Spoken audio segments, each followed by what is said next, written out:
Yes, we have our question here upon the board. This question, നമ്മുടെ university model question paper തന്നിട്ടുണ്ട് കരിക്കുലത്തിന്റെ കൂടെ. അതിന്റെ കൂടെ ഉള്ള ഒരു ക്വസ്റ്റ്യൻ ആണ്. ഈ ന്യൂമറിക്കൽ നമുക്കൊന്ന് സോൾവ് ചെയ്യാം. ഓക്കേ. ക്വസ്റ്റ്യൻ ഇങ്ങനെയാണ്. Find the crippling load for a hollow steel column 50 mm internal diameter. Yes, it is given internal diameter, so it is a circular section. Okay, fine. And 5 mm thick. The column is 5 meter long. The length is also given. One end fixed and other end hinged. Yes, use Rankine's formula. Okay, and Rankine's constant is 1/7500. Take crushing stress equal to 335 Newton per mm square. Compare this crippling load given by Euler's formula. Take E is equal to 110 gigapascal. Factor of safety is given as 1.5. Find the safe load in both the cases.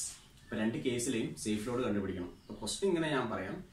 റാങ്കിൻസ് crippling load കണ്ടുപിടിക്കുക, Euler's crippling load കണ്ടുപിടിക്കുക. അത് just ഒന്ന് compare ചെയ്യുക, അത്രേ ഉള്ളൂ question. ഇനി ഈ question തരുമ്പോൾ നമുക്ക് തന്നിരിക്കുന്ന കോളം അത് ഏത് സെക്ഷനാണെന്ന് മനസ്സിലാക്കണം. സർക്കുലർ സെക്ഷനാണോ റെക്ടാങ്കുലർ സെക്ഷനാണോ? അപ്പോൾ ക്വസ്റ്റ്യൻ അത് ഡയമീറ്ററിന്റെ കാര്യം പറഞ്ഞിട്ടുണ്ട്. അപ്പോൾ അത് സർക്കുലർ ക്രോസ് സെക്ഷൻ ആയിരിക്കും.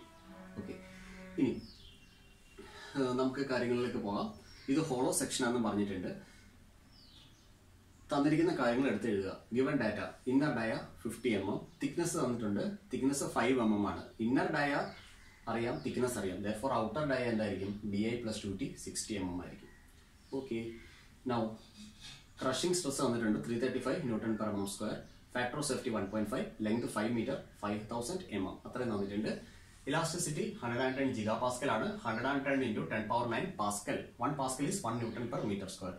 Meter to millimeter multiplied by 1000. Taking the square, we will be getting 110 × 10⁻³ Newton per mm square. So convert every dimension into millimeter and then we can proceed. Okay. Now here highlighted in blue color, one end fixed and other end hinged. What is the importance of that?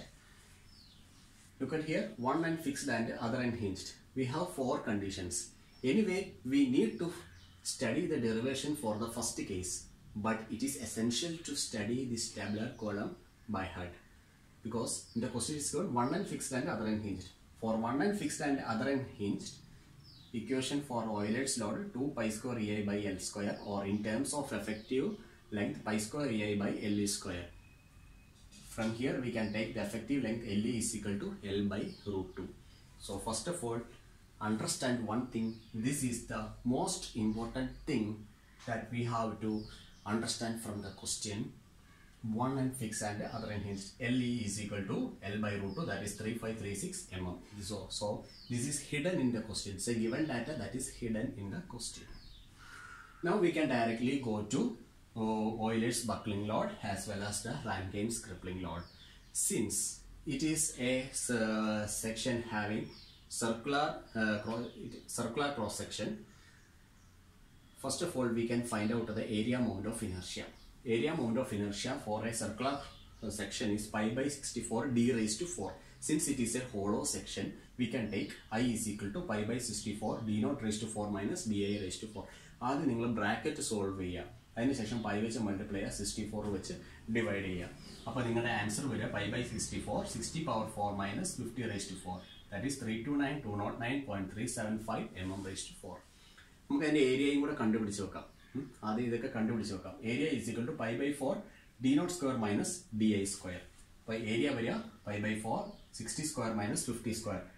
ആദ്യം bracket solve ചെയ്യുക, എന്നിട്ട് നിങ്ങൾ proceed ചെയ്യുക. 60 square minus 50 square, then multiplied by pi divided by 4. 863.5 mm square. Okay, fine. Now moment of inertia I is equal to a k square, that is area moment of inertia. If it is mass moment of inertia, I is equal to mk square. It is, we have to take area moment of inertia. K is the radius of gyration, that is root of I by a. Now we can find radius of gyration also. K is equal to root of I by a. Substituting this I and a here inside the root, we will be getting 19.5 mm. So these are the things that we already know. But the equation, now we can move to the equation for Euler's buckling load and the Rankine's crippling load. Euler's buckling load from this tabular column we know that is pi square EI by LE square. So this is the equation that we have to employ. But the equation for Rankine's load is unknown for us. till this time. Okay, now let us go to that Rangane's equation. This is 1 by PR is equal to 1 by PC plus 1 by P, this general identity. Why we are using this general identity? We already discussed that there are some limitations for Euler's law. Euler's equation can be employed only for the columns which fail by buckling.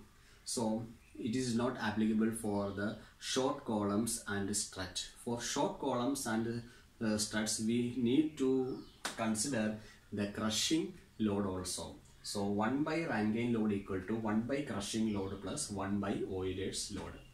Okay, Euler's load is pi square A by L square. L effective length or original length, whatever it is. Okay. P are Rankine's crippling load. PC is equal to sigma C into A. That load is equal to stress into area. That we need to understand. Alpha is the Rankine's constant. On substitution, we will be getting the Rankine's load equation PR equal to sigma C A by 1 plus alpha LE by K the whole square. Anyway, this equation, derivation for this equation is not necessary. If they are asking for the derivation, just to substitute the values, and if unknowns are coming, collect those unknowns and put alpha instead of that unknowns. So this is a general equation for finding the Rankine's load. Now we can substitute everything here. Rankine's crippling load, it is asked Rankine's load sigma C A by 1 plus alpha LE by K the whole square. LE is the effective length, K is the radius of gyration, A is the area of cross section, sigma C is the crushing stress, and alpha is the Rankine's constant given 1 by 7500. Just to substitute that, we will be getting 52.5 kilonewton. And now the safe load is equal to load divided by factor of safety. 52.5 by 1.5, 35.86 kilonewton is the safe load. Now we can go to the Euler's equation, pi square A by LE square. Take this equation and this identity since the condition one end fixed and the other end hinged. Now on substitution, we will be getting 25.5 kilonewton and safe load equal to 28.5 by 1.5, that is 19.2 kilonewton. So already we have the answer here. These two boxes you can see, this is the answer, but for obtaining this answer we must go through all these things. Okay, and this is the way how you have to present in your answer sheet, and this is a problem that is given in the university model question paper. Okay, thank you.